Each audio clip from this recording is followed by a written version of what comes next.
Bismillahirrahmanirrahim. Assalamualaikum warahmatullahi wabarakatuh. Waalaikumsalam warahmatullahi wabarakatuh. Innal hamdalillah nahmaduhu wa nasta'inuhu wa nastaghfiruh wa na'udzu billahi min syururi anfusina wa min sayyiati a'malina. May yahdihillahu fala mudhillalah wa may yudlilhu fala hadiyalah. Asyhadu an la ilaha illallah wahdahu la syarikalah wa asyhadu anna Muhammadan 'abduhu wa rasuluhu la nabiyya wa la rasula ba'dah. Selalu kita memuji Tuhan kita yang Maha Kuasa, yang Maha Adil, yang Maha Kuat, yang telah menciptakan semua yang ada di langit, yang ada di bumi, dan yang ada di dalam lautan, yang menciptakan segalanya yang nyata dan segala yang gaib. La ma'budu bihaqqin illallah. Tidak ada yang berhak disembah kecuali Allah Subhanahu wa taala. Apapun yang ada di langit, yang ada di bumi, tidak ada yang berhak disembah kecuali Allah Subhanahu wa taala. Alhamdulillah pada sore hari ini kita berkesempatan untuk berkumpul di tempat yang mulia ini dalam keadaan sehat walafiat tanpa kurang suatu apapun. Tak lupa kita panjatkan salam hormat kita kepada manusia terbaik yang telah disempurnakan jalur nasabnya, ilmunya, dan fisiknya oleh Allah Subhanahu wa taala, uswatun hasanah bagi umat manusia. Nah, Allah beserta para malaikatnya bersolawat dan memberikan salam hormat kepada manusia yang paling sempurna ini, kepada manusia terbaik ini. Maka kita sebagai seorang muslim yang beriman seharusnya juga mengucapkan salawat dan taslim kepada Nabiullah Muhammad Sallallahu Alaihi Wasallam. Ya, mungkin kalau yang udah lama di sini, yang udah kenal Mbak, ya, jadi perkenalkan dulu ya, nama Mbak tuh Syafira Damayanti. Kalau di sini biasanya dipanggil Mbak Dama, ya nggak sih? Biasa dipanggil Mbak Dama. Nah, mungkin yang udah kenal sama Mbak lama ngerti banget kalau Mbak tuh suka sama Wirda Mansur, ya nggak sih? Ya. Dan yang paling di apa sih didawamkan, yang paling digembor-gemborkan oleh Wirda Mansur itu tentang apa kalau ada yang tahu? Sholawat. Nah, jadi sholawat kepada Nabi Muhammad SAW itu memiliki keutamaan yang luar biasa. Mengapa demikian? Karena Allah sendiri pun beserta malaikatnya juga bersholawat atas Nabi Muhammad SAW. Allah Subhanahu wa taala berfirman pada Quran surat Al-Ahzab ayat 56, A'udzu billahi minasyaitonir rajim. Innallaha wa malaikatahu yusholluna 'alan nabi ya ayyuhalladzina amanu shallu 'alaihi wa sallimu taslima. Sesungguhnya Allah dan para malaikatnya itu bersolawat untuk Nabi. Wahai orang-orang yang beriman, solawatlah kamu untuk Nabi dan ucapkanlah salam kepadanya dengan penuh penghormatan. Nah, solawat dari Allah itu sekiranya dalam bentuk apa sih? Masa iya Allah bersolawat kepada Nabi? Kalian tahu nggak kira-kira solawatnya Allah kepada Nabi itu dalam bentuk seperti apa? Ada yang tahu? Enggak. Jadi kalau diumpamakan Allah itu bersolawat kepada Nabi itu dalam bentuk memberikan rahmat, memberikan mukjizat, memberikan kenikmatan kepada Nabi Muhammad. Jadi kita sama Nabi Muhammad itu sama nggak sih? Sama-sama makhluknya Allah, sama-sama manusia. Jadi ketika kita bersolawat kepada Nabi Muhammad dengan ucapan bagaimana solawat itu? Allahumma sholli ala Muhammad. Nah, Ali Muhammad. Ya, satu kali kita bersolawat kepada Nabi Muhammad, maka Allah akan memberikan kepada kita 10 kali kebaikan. Kita, siapa sih kita? Ya Allah, kita sebagai manusia yang masih dhaif, manusia yang masih banyak dosa, manusia yang masih perlu dibimbing untuk selalu baik di jalan Allah. Tapi ketika kita bersolawat kepada Nabi Muhammad 1 kali, maka Allah tuh akan bersolawat kepada kita 10 kali dalam bentuk memberikan rahmat, memberikan kemudahan, memberikan menggugurkan dosa-dosa kita dan memberikan kepada kita petunjuk di jalan kebenaran Allah. Jadi kita di sini sehari bisa sholawat berapa kali coba? Banyak, terutama di dalam sholat. Ya, jadi udah sholatnya sendiri dapat pahala, sholawatnya juga dapat pahala, insya Allah masuk surga. Amin. Jadi itu ya, keistimewaan sholawat itu tercantum dalam sebuah hadis. Nah tadi yang Mbak bilang tentang yang kalau kita sholawat 1 kali maka Allah akan bersolawat kepada kita 10 kali itu. Hadisnya Imam Muslim yang berbunyi man shalla alayya wahidatan sallallahu alaihi asyra. Nah, hadis ini diriwayatkan oleh Imam Muslim. Siapa sih yang nggak kenal sama Imam Muslim? Semua umat Islam itu kenal. Dan Imam Muslim itu kalau meriwayatkan berarti riwayatnya sahih. Jadi hadis ini itu benar-benar berarti terbukti gitu loh. Terbukti adanya keberkahan di dalam sholawat jika kita mendawamkan sholawat itu di dalam kehidupan kita sehari-hari. Jadi sedemikian dahsyatnya keutamaan dari sholawat atas Nabi Muhammad SAW. Jadi dengan mengingat dan melafadzkan sholawat atas Nabi tersebut, maka tak terbayang seberapa banyak tabungan pahala yang kita dapatkan. Lalu bagaimana jika kita mengingat Allah? Nah, itu kan kita bersolawat mengingat Nabi nih, mengingat Rasulullah SAW. Itu aja kita mendapatkan kebaikan yang sebegitu banyaknya. Gimana kalau kita mengingat Allah coba? Mengingat Allah yang telah memberikan kehidupan kepada kita. Jadi di sini Mbak tuh mau membahas, pembahasan intinya adalah tentang dari salah satu bukunya Wirda Mansur yang berjudul Remember Me and I Will Remember You. Jadi sebenarnya Mbak punya gambarnya, tapi karena nggak bisa di-share, ya udah nanti bisalah cari-cari sendiri ya. Nah, jadi di sini Mbak tuh pengen mengupas isi buku tersebut. Jadi ada apa sih di dalam buku Remember Me and I Will Remember You? Soalnya buku tersebut tuh kayak menurut Mbak itu tuh motivation book banget, dan Mbak sering baca bukunya ketika Mbak lagi ngedown, lagi butuh motivasi, dan di situ tidak ada seseorang yang bisa dimintai nasihat. Jadi itu salah satu buku favorit Mbak gitu. Nah, jadi beberapa dari kita mungkin udah familiar sama kalimat ingatlah kepadaku maka aku akan ingat kepadamu, dan bersyukurlah terhadapku maka aku akan menambah nikmatku. Nah, kira-kira itu arti dalam Quran surat apa? Ada yang tahu nggak? Ingatlah kepadaku maka aku akan ingat kepadamu. Ada yang udah sampai Al-Baqarah? Ada.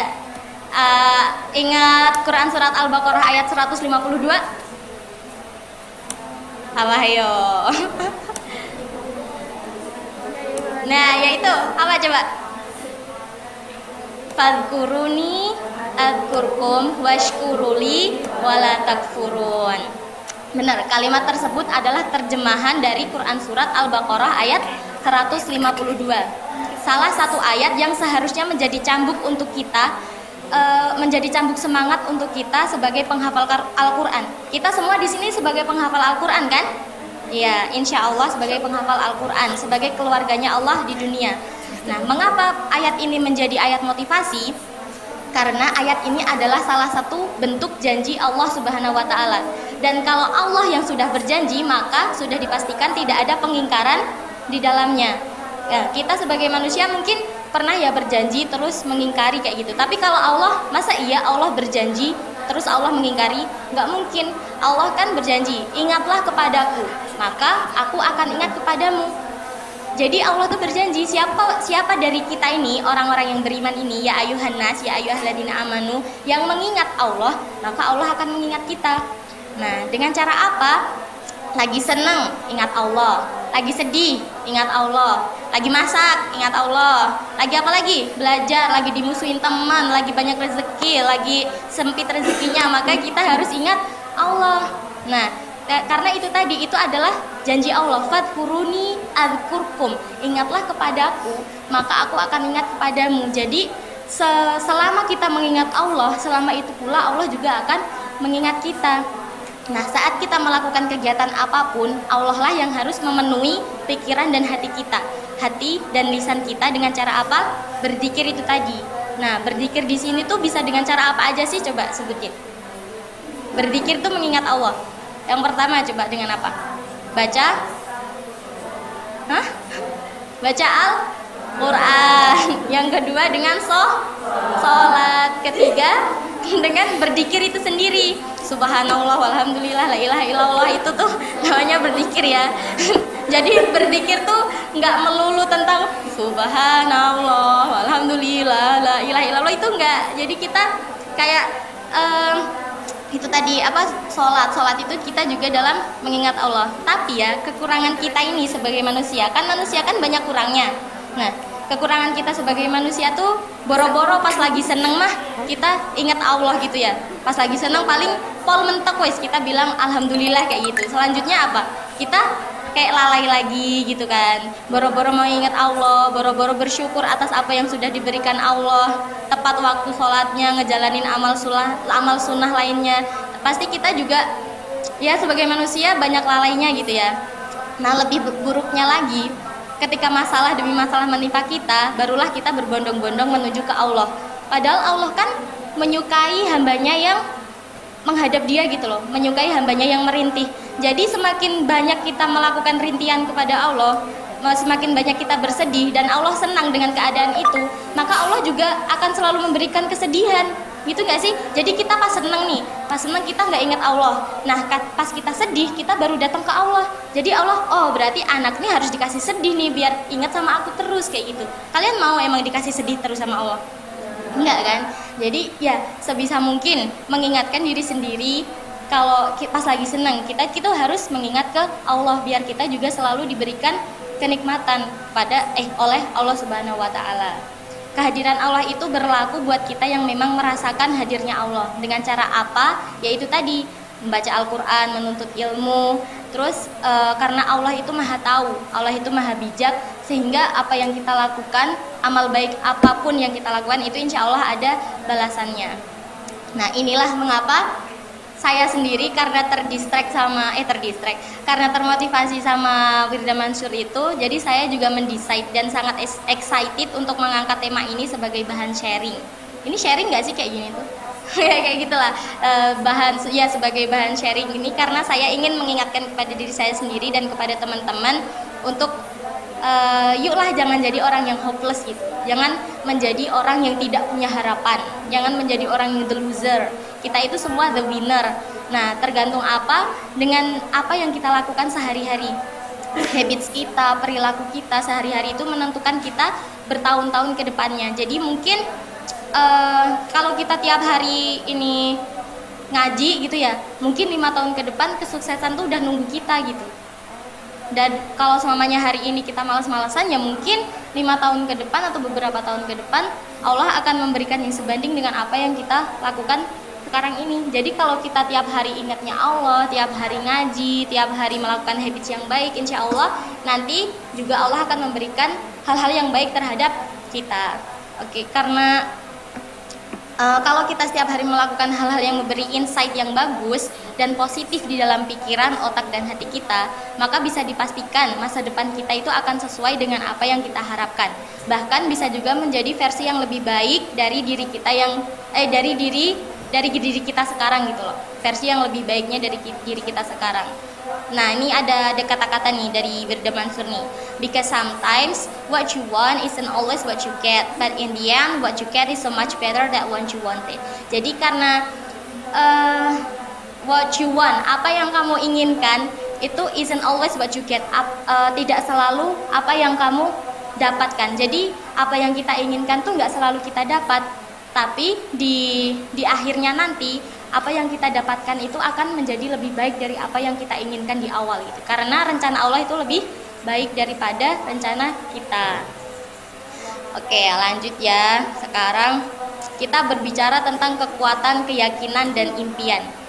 Jadi di sini kalian tuh sebenarnya udah punya impian belum sih? Nanti bakal jadi apa selepas SMA, selepas lulus nih bakal jadi apa gitu? Bakal ngapain gitu? Masih buntu? Ya itulah. Aku juga kayak gitu kok. Lulus SMA mau ngapain gitu. Tapi karena adanya kekuatan, keyakinan, dan impian yang harus diyakini benar adanya, dan di mana ada niat, di situ ada jalan. Di mana ada ikhtiar, di situ ada jalan keluar. Bermimpilah sebesar mungkin. Nih, keep your vision in front of you. Jadi kamu tuh harus mempunyai visi gitu loh. Visi, misi kehidupan tuh harus ditulis. Dan itu harus kita letakkan di depan kita. Kita letakkan nggak gitu ya? Nggak gitu, maksudnya nggak di depan. Maksudnya gimana ya? Diletakkan di sesuatu tempat yang harusnya kita setiap hari ngebaca itu. Jadi itu buat cambuk semangat untuk kita biar kita bisa aku punya impian ini, jadi aku harus melakukan ini. Ya mungkin Bapak hampir tiap hari juga mungkin ngomonginnya tentang motivasi kayak gitu ya. Tapi kalian nyadar nggak sih kalau kita gini-gini aja gitu? Soalnya saya juga melakukan itu, tapi sebenarnya itu tuh benar adanya gitu loh. Kalau kita punya visi yang bagus, itu tuh nanti ke depannya kita tuh juga bakal menemui titik bagus di dalam visi tersebut. Gimana ya? Jadi ada aja caranya Allah itu mempertemukan kita dengan hal-hal baik kalau kita tuh udah merancang hal-hal baik sebelumnya gitu. Tapi ya tentu semuanya harus melibatkan Allah gitu ya. Jadi Bismillah mau ini gitu. Tapi pas mau ngejalanin itu nggak melibatkan Allah, nggak dibawa ke sholat, nggak dibawa ke zikir, ya sama aja gitu loh. Kayak kita punya tabungan tapi diambil terus. Ya, punya tabungan tapi keambil terus karena iman kita naik turun. Nah, buat ngejaga visi biar di depan kita terus, itu caranya kita ikat visi itu dengan Al-Qur'an. Percaya nggak percaya, ngikat ilmu itu bisa jadi dengan Al-Qur'an. Karena Al-Qur'an itu derajatnya tinggi. Jadi siapapun manusia yang dia berinteraksi dengan Al-Qur'an setiap hari, yang dia memahami ayat-ayat Al-Qur'an, yang dia membaca Al-Qur'an tiap hari, itu tuh juga bakal kecipratan derajatnya yang tinggi gitu loh. Jadi tanpa kita sadari kedudukan kita tuh juga tinggi karena kita tiap hari membaca Al-Qur'an. Ya tanpa kita sadari ya. Terus Al-Qur'an itu juga banyak berkahnya. Jadi mungkin kita nggak ngerasain berkahnya itu dalam bentuk apa, tapi sebenarnya Allah itu memberikan itu karena kita nempel terus nih sama Al-Qur'an, walaupun ya 1-2 kali kepaksa gitu ya. Tapi karena Al-Qur'an itu berkah, siapapun yang memegang Al-Qur'an yang membaca Al-Qur'an itu juga bakal kecipratan berkahnya. Nah, jadi kita setiap mau baca Al-Qur'an nih, buka Al-Qur'an, terus habis itu bismillah niat, habis itu kita baca sholawat, kita niatkan untuk masa depan kita. Ya Allah, aku pengen ini dengan perantaraan Al-Qur'an ini. Jadi insya Allah nanti impian kita tuh bakal terwujud, nggak kerasa gitu loh. Tapi nanti bakal kedepannya nanti kita tuh bakal paham kalau sholat dan baca Al-Qur'an itu ada tempat tersendiri di kehidupan kita. Nah, terus habis itu ini nih udah mau terakhir aja ya Allah. Padahal sebenarnya masih pengen ngomong tapi capek juga ya. Ini ada kata-kata lagi. Everyone should have their own dreams. If you believe you can make it. Everyone, setiap orang should have their own dreams. Harus mempunyai mimpi dia sendiri gitu loh. Jangan bergantung mimpinya pada orang lain. Orang lain pengen jadi polwan, ikut-ikutan orang lain pengen kuliah, ikut-ikutan Kalau kita pengennya menghafal Al-Qur'an tiap hari, ya udah niatkan membaca Al-Qur'an itu sebagai masa depan kita gitu. Terus abis itu if you believe you can make it. Jika kamu percaya dengan mimpi-mimpimu, maka kamu juga akan bisa mewujudkannya. Sekali lagi tentu semuanya harus melibatkan Allah. Nah, itu tadi kembali ke pembahasan awal. Fadkuruni adkurkum. Siapa yang mengingatku, ya maka aku akan mengingatmu. Membaca Al-Qur'an itu mengingat Allah loh. Soalnya kan banyak banget kan itu kata-kata Allah di dalam situ. Jadi ya secara nggak sengaja, walaupun kita benar-benar nggak nginget Allah pas baca Al-Qur'an itu, tapi Allah tuh juga memberikan berkah kepada kita, memberikan kita tabungan amal tersendiri gitu loh. Nah, jadi ya walaupun kepaksa gitu membaca Al-Qur'an itu walaupun kepaksa, tapi tetap ada hal positif di balik itu. Just dream, pray, and action. Dream apa dream?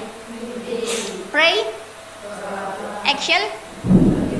Iya, tindakan. Jadi setelah kita bermimpi, ya jangan mimpi tok. Abis itu ada tindakannya. Ada berdoanya. Jadi dibarengi sama doanya. Abis itu kita lakukan apa yang kita butuhkan untuk mimpi tersebut. Nah, setiap manusia pasti pernah mengalami kegagalan dalam hidupnya. Namun sebenarnya tidak ada kata gagal di dunia ini, yang ada hanyalah kata coba lagi. Jadi kapanpun kita gagal, itu tuh sebenarnya bukan kegagalan, itu adalah awal yang baru untuk kita untuk mencoba sesuatu yang baru. Itulah prinsip hidup the winner. Kalian semua mau jadi the winner nggak?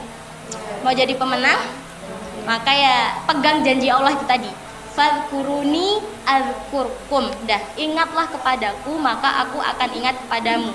Akunya Allah itu nggak mungkin ingkar. nggak kayak akunya manusia ya. Oh iya insya Allah nanti, tapi ngaret. Oh iya insya Allah nanti, katanya OTW tapi nggak jalan-jalan kayak gitu kan. Tapi kalau ini tuh Allah yang pegang janji gitu loh. Siapapun yang ingat Allah, pasti Allah akan mengingatnya. Oke, mungkin itu aja ya teman-teman. Makasih dan maaf sebenarnya jadwalnya tuh sebenarnya mau besok kan, tapi kok mikirnya besok abis Ahad pagi terus kalian kajian lagi gitu kan, pasti ngantuk. Jadi ya minta waktunya berapa menit tadi ya, 20 menitan. Nah, makasih karena udah mau meluangkan waktunya, mau diganggu waktu ngajinya.